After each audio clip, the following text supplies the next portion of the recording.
Ang putahe natin ngayon ay dinuguang manok. Ito po ang mga ingredients. Ang gagamitin ko pong manok dito ay native chicken. Ang una ko munang gagawin ay maglagay ng konting suka sa maliit na bowl para hindi mamuo ang chicken blood pag kinatay. Pagkatapos, linisin na ito at katayin. I-separate lang lahat ng laman loob ng manok. At ito na nga lahat ang laman loob ng manok. Ito yung balon-balunan, skin and fat ng manok, bituka or intestines,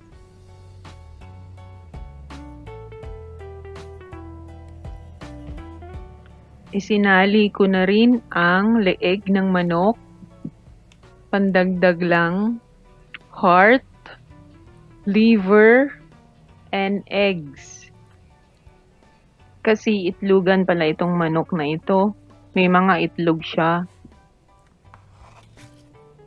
Okay, tara, chop na natin to.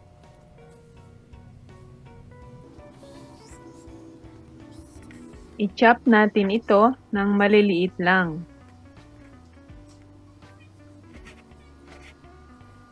Ito lagi ang niluluto ko pag umuwi ako ng province. Or kung nagpapadala sila nanay ng native na chicken dito sa Manila. Yung leeg, i-chop lang ng maliliit din. Yung dugo, dinagdagan ko lang ng 3/4 cup water para medyo dumami. Tapos, 1 1/2 tablespoon cornstarch, pampalapot.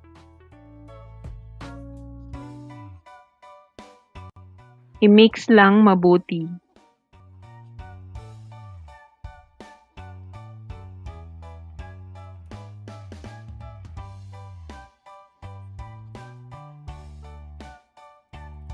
Lagyan na rin ng paminta. At 1 teaspoon na asin. Haluin mabuti at iset aside.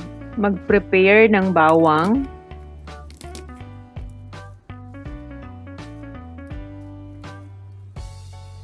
tadtarin lang ng maliliit, sibuyas, pula o puti pwede. I-chop lang din ayon sa gusto nyong size. At konting luya, pantanggal lansa. I-chop lang din ito ng maliliit.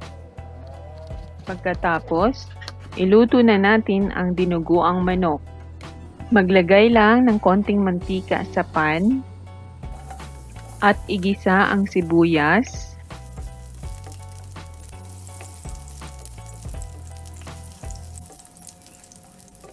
isunod ang luya at ang bawang,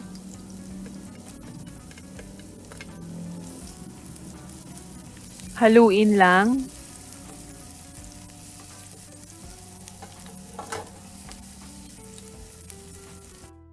At hintayin medyo lumambot ang mga ito.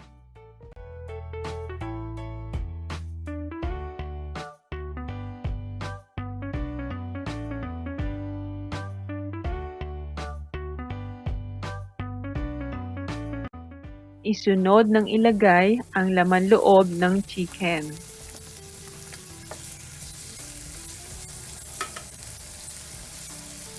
Halu-haluin lang itong mabuti.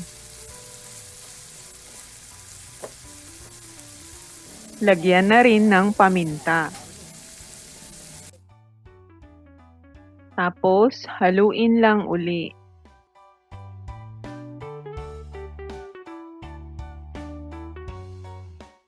Takpan at hintaying maluto o maging golden brown ang kulay.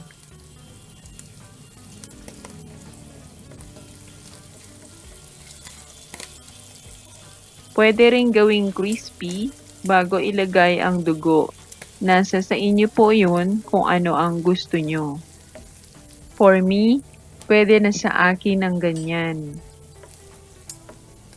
Kaya ilalagay ko na ang dugo ng manok.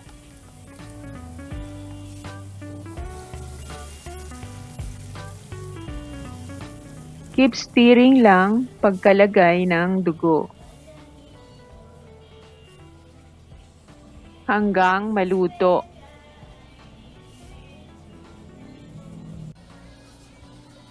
Lagyan ko din ng kalahating chicken or pork cube, pandagdag lasa lang. Optional lang po ito.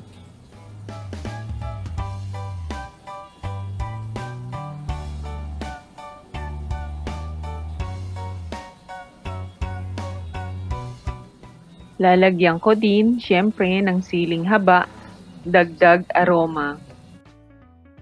Kung gusto ng spicy, pwede naman po lagyan. It's your choice.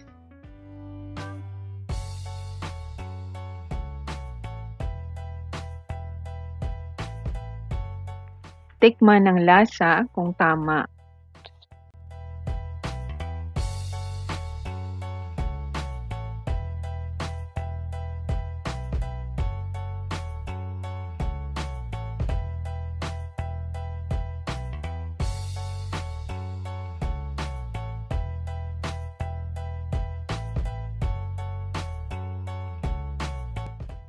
Magdagdag ng konting asin if needed.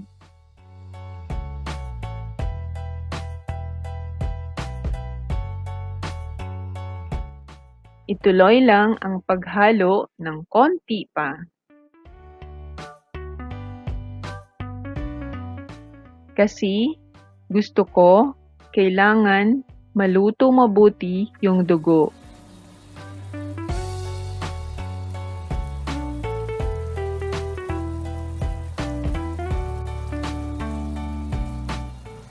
Ngayon, luto na ito, patayin ko na ang apoy.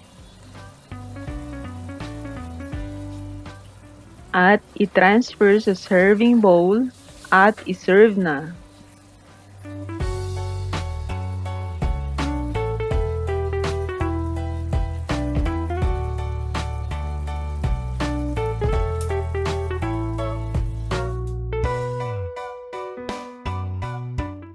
Ito na ang aking dinuguang manok or chicken dinuguan.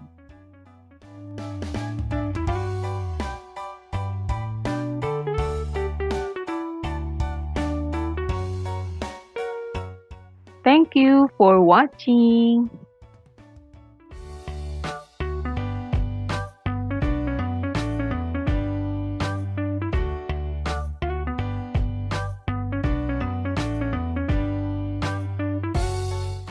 Please don't forget to subscribe below.